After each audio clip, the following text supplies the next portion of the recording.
नमस्कार मंडळी, स्वागत आहे आपल्या यूट्यूब चॅनलवर तू ही रे माझा मित्र या मालिकेमध्ये। आता या ठिकाणी ईश्वरीला किडनॅप केलेलं असतं। तर किडनॅप केलेलं असताना आता ईश्वरी खूप घाबरलेली असते।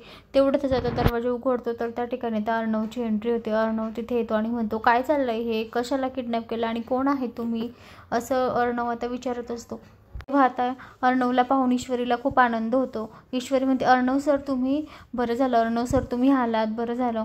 तेव्हा आता गुंड म्हणतात, काय करतोय तू, याचे सुटाबुटातले माणसं आमच्यासमोर टिकत नाही, बरं इथनं निघा आताच्या आत्ता, निघ इथनं। अर्णव म्हणतो, पण तुमचं काय चाललं, कोण आहात तुम्ही। तेव्हा आता ते गुंड म्हणतात, तुला काय करायचं रे चिकण्या, तू निघ इथनं, सुटाबुटातनं आलाय ना, सुटाबुटातनं जा आता, निघ इथनं। तेव्हा आता ते अर्णव आता पलटतो आणि जायला निघतो। तेव्हा आता ईश्वरी म्हणते, अर्णव सर कुठे चालले तुम्ही, थांबा ना अर्णव सर प्लीज। तर आता ईश्वरी त्याच्या मागे मागे पडत सुटायला लागते। तेव्हा आता ते गुंड तिला धरतात आणि म्हणतात, कुठे चालली तू इथेच थांब। तेव्हा आता अर्णव काही ऐकायला तयार नसतो। अर्णव अजून त्यांची मजाच बघत असतो।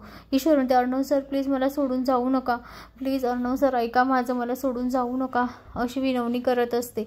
पण आता अर्णव तिला सोडून जात नसतो, पण तो आता त्याच्या डोक्यात वेगळाच प्लॅन चालू असतो, तर तिला वाचवणारच असतो, तरी सुद्धा तो नाटक करत असतो। तर मंडळी आता अर्णव आता ईश्वरीला वाचवणार त्या गुंडांपासून। तर आता ईश्वरी अर्णवच्या प्रेमात पडेल। अशाच मालिकेच्या नवनवीन अपडेटसाठी चॅनलला लाईक आणि सबस्क्राईब करा।